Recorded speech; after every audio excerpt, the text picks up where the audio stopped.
குருடர் பக்கத்துல வந்த உடனே ஏசப்பாவுக்கு தெரியல அவங்க எதுக்காக கூப்பிட்டாங்க அப்படின்னு ஏசப்பாவுக்கு நல்லா தெரியும். ஆனா இருந்தாலும் ஏசப்பா அவங்ககிட்ட கேட்ட வார்த்தை என்ன தெரியுங்களா? பக்கத்துல வந்து என்ன கேட்டாரு? நான் உங்களுக்கு என்ன செய்ய வேண்டும் சொல்லுங்க. உங்களுக்கு என்ன செய்ய வேண்டும். அப்போ அவங்க கேட்டுனால என்ன ஏசப்பா நாங்களே கண்ணு தெரியாம கத்திக்கிட்டு இருக்கோம், எங்களுக்கு கண் தெரியாதுன்னு உங்களுக்கு தெரியாதா அப்படின்னு கேட்டுனால. சரிங்களா? நியாயமான கேள்வி தானே. அப்போ அவங்க அந்த கேள்வியை அவங்க கேட்கவே இல்லை. சரிங்களா?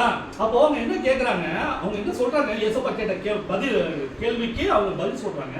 என்ன பதில் சொல்றாங்க? நாங்கள் பார்வை அடைய வேண்டும் சொல்லுங்க. நம்ம ஊர்ல நிறைய அறிவாளிகள் புத்திசாலிகள் இருக்கிறாங்க. ஏதாவது கேள்வி கேட்டா எகத்தாளமா தான் பதில் சொல்லுவாங்க. ஏன் தெரியாதா உங்களுக்கு? சொல்லுங்க. அப்போ தெரியாது